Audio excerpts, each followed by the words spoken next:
Hey everyone, Techne here with a review on the Keychron K2 keyboard. I'm probably going to call this thing the Keytron throughout this video. Like Keychron, it's just twisting me up. It's like Arctics and Arctics. I still can't get that one right. Alright, so as far as in my smashed up box, what I got right here is a keycap puller, some extra keycaps actually which swaps it over to Windows. I have the Mac set up right now, which we're going to get into that a little bit later. And then a quick little manual right here. And this is just a fantastic manual. You have like 6 little options right here and it tells you how to do everything. I absolutely love this manual and more companies need to take after that right there. It's just awesome. And then of course you get your keyboard and your USB cable. Alright, so number one, what I want to talk about first off here is the build, because it's a really interesting, different build. It has some pretty nice weight to it. No, it's not heavy by any means, but it's not light either, you know what I mean? It's almost that perfect weight right there, and it really feels solid. I mean, I cannot bend or flex this thing at all. Now, as far as the build, what's really helping this board out with not being able to flex right there, giving a real rugged look and feel and everything, is the frame of this board is aluminum. Now, this frame just slides right on. If you look online, you can get this board with just a plastic frame as well. And again, it's just this stuff not on the edges right here. I highly recommend the one with it because again, it just feels very, very solid. But as you can see on the bottom of the board right here, it is plastic on the bottom. Then you got your keycaps. Underneath your keycaps, you have another aluminum base underneath that. But again, this frame just slides right on, and that's what's kind of giving it that rugged feel and rugged look right there. But again, it feels great and very, very solid. But also talking that really rugged feel and rugged look right there. I mean, this thing is just, I don't know, there's no angle to it whatsoever. It's just flat if you don't have the feet out. On the bottom, as we saw earlier, you do have 2 pop-out feet right here. And me, whenever I was using it, gaming, typing, or anything, I had to keep the feet out. I never pop out any feet on any of my boards, really, you know what I mean? But I had to pop them out right there. If you put it flat, you need, like, at least for me, I mean, there's no option. I needed a wrist rest. So I don't know why we didn't just put a nice little angle in there right there. It probably would have been pretty perfect, you know what I mean? But again, it's very big, very rugged. When you set it flat right there, it's raised up quite a bit. And again, you just kind of feel like you're raising your hand up. You get a little kink in your wrist right there. Now, the keycaps on this board right here are sprayed ABS, but they feel really nice. Yeah, they do attract some fingerprints here and there, some smudges, so kind of wipe it clean right there, but they're very smooth and they feel very nice. As far as the switches on this keyboard, it uses Gateron switches. You can get it in all the colors right there. We have the Gateron reds. Let me go on and give you this quick sound test.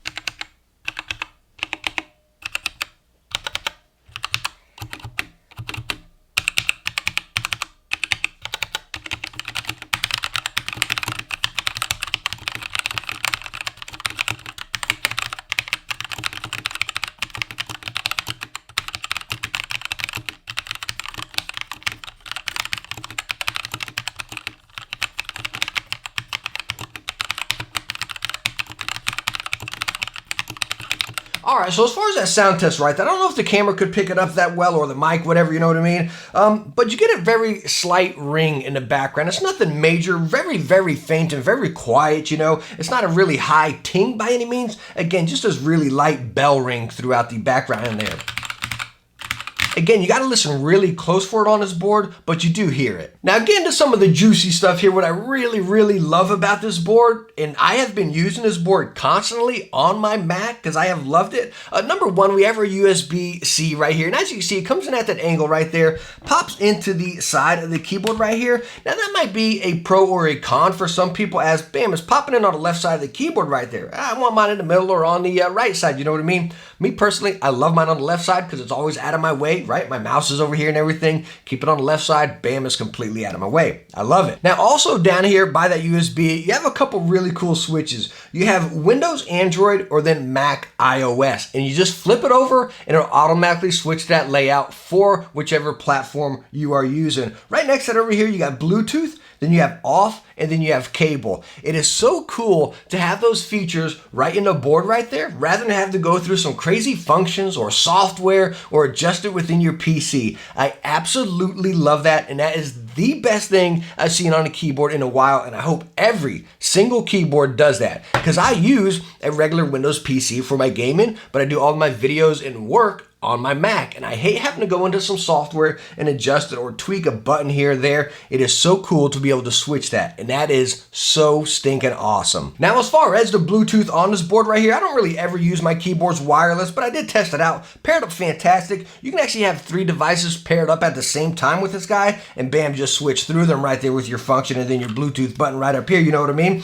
They say it will last for 4 weeks without any lights active. Again, I didn't use it wirelessly for that long to test it. I pretty much use mine wired all the time, you know what I mean? But the Bluetooth worked fantastic on it. Now, another really cool thing about this board right here, again, kind of going back to switching it from Mac and Windows or Android, iOS, stuff like that, you know, with the simple button press, that goes right with the RGB right here. Simple light bulb button right up here at the top of the keyboard. Press it, and it is going to cycle through your RGB right there. That stinking easy. Now, if you get to your solids, you want to change your colors, you can get right down there to your arrow keys and cycle through solids, but everything can be adjusted just like that with a simple button on the keyboard. I love the simplicity of this board. So now the one last feature about this keyboard that I think is just incredibly awesome is just the layout of it. I love it. It's like that mix of a 10 keyless right there down into that 60%, right? You're adding the side row here and then your top row compared to a 60%. Right down here, if you cut those off, you got a 60%. So you're not really adding so much more space on here, but you're really getting the versatility and the features of, say, like a 10 keyless keyboard right there. Now, the stinker with that is it's going to be very hard to find some replacement keycaps for this thing because they reduced the shift key right over here and some of your shortcuts and everything, function control right down here, you know what I mean? So yeah, it's going to be pretty hard to find a replacement keycap set. You might have to leave some of the ones already on here, but other than that, I love the layout. So all in all, where do I put the Keychron K2? Did I say that right? Keychron. I'm not too sure, but the K2 keyboard right here, you know what I mean?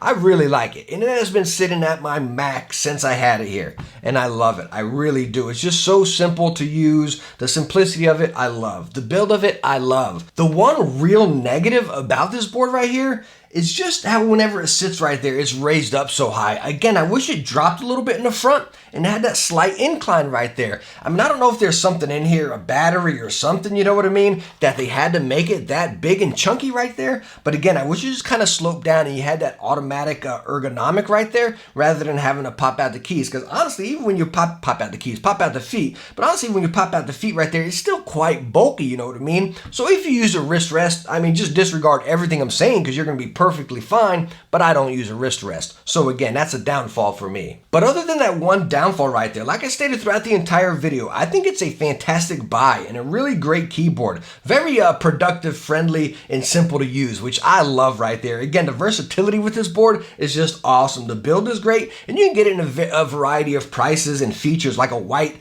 backlight instead of RGB, and then again, the plastic frame or the metal frame. I highly recommend just going with the metal frame because it really just kind of puts the keyboard together right there, you know what I mean? But again, go with the white backlight and save a few bucks if need be, you know what I mean? But again, I love the features and the simplicity of this keyboard. But hey, thank you so much for stopping by and watching my review on the Keychron K2 keyboard right here. If you enjoyed it, hit that thumbs up and don't forget to subscribe for some future tech videos. Hey, I hope I catch you in the next one. Bye now.